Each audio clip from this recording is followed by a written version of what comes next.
Hey everyone, welcome to my second part of this vlog. This vlog means যে এইটাতে আমরা সব মেয়েরা মিলে বেরিয়েছিলাম এবং কোথায় গিয়েছিলাম, এই লোকেশনটা কে কে জানো এবং যারা জানো না তাদেরকেও বলে দেবো। তার আগে যারা জানো তারা একটু আমাকে কমেন্ট বক্সে লিখো তো জায়গাটা কোথায়, মিস্টেরিয়াস না।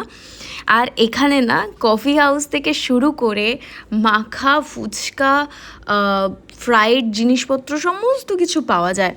তার মধ্যে রয়েছে সানসেটের ভিউ আর সামনে একটা বড় খাল মতো, কিন্তু ভীষণ সুন্দর, যেখানে খুব খুব খুব ভালো লাগে আর অনেক পাখিরা একসাথে খেলা করে। সন্দেহে এই জায়গায় এসে বসে থাকা যায়। আমরা সেদিন 4 বান্ধবী মিলে চলে গেছিলাম এখানে মন শান্ত করতে, মজা করতে, অনেক অনেক ছবি তুলতে আর ভিডিও করতে, আর খেয়ে নিয়েছিলাম আম আর পেয়ারা মাখা একসাথে। গরমকাল, সানসেট, বান্ধবীরা, আলাদাই একটা মজা।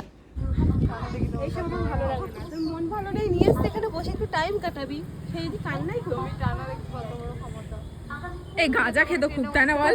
খুব গাঁজা খেতে বল। মদ ছেড়ে দিয়েছে, ভালো হয়েছে, বেঁচে গেছি। মদ খেলে আমি তাড়াতাম না, গাঁজা খাইবো না, ছেড়ে দিতে বলেছি। মেয়েবাজি করতো? এ মা, তাহলে ঠিক আছে, ভালো হয়েছে। চল বোন, দুঃখ করিস না। চল বোন, দুঃখ করিস না, দুঃখ করিস না। চল চল, ভালো ছেলে খুঁজে দেবো।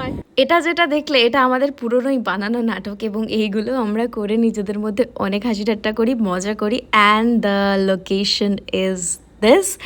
এই ভিউটা, এইখানের ছবিটা মারাত্মক ছিল, তোমরা সবাই আমার প্রোফাইলে দেখেছো, এবং এটা নিয়ে কোনো আলাদা কোনো কথা হবে না। বলে দিই, কল্যাণী সঙ্গম সিনেমা হল থেকে বাঁ দিকের রাস্তাতে সোজা হাঁটলে তোমরা পেয়ে যাবে এই সুন্দর লোকেশনটা।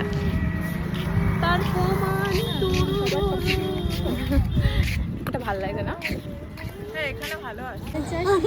চায়ের পরে চা, টেনশনে চা, রাগে চা, রেটে চা, গরমে চা, শীতে চা, চায়ের পরে চা। আজকালকার যুগের বিজনেস আইডিয়াগুলো দেখলে না দাঁড়িয়ে কোনো অপশনই নেই, চা খেতেই হবে। চা কি যে কোনো এরকম অ্যাট্রাকটিভ বিজনেস আইডিয়া করলে তোমার দোকানে কাস্টমার আসতে বাধ্য। যাই হোক, আমাদের দেরি হয়ে গেছিলো, বাড়ি থেকে বারবার কল আসছিলো অ্যাজ ইউজুয়াল, কিন্তু আমরা যেহেতু অনেকদিন পর বেরিয়েছিলাম, আমরা হাসি মজা করতে করতেই বাড়ি এসেছি, এবং বাড়ি এসে বকুনিও খেয়েছি সবাই। চলো আজকের জন্য এইটুকুই, দেখা হচ্ছে নেক্সট ব্লগে। আমাকে ফলো, কিংবা যদি ইউটিউব থেকে দেখে থাকো সাবস্ক্রাইব করে রাখো। Bye bye.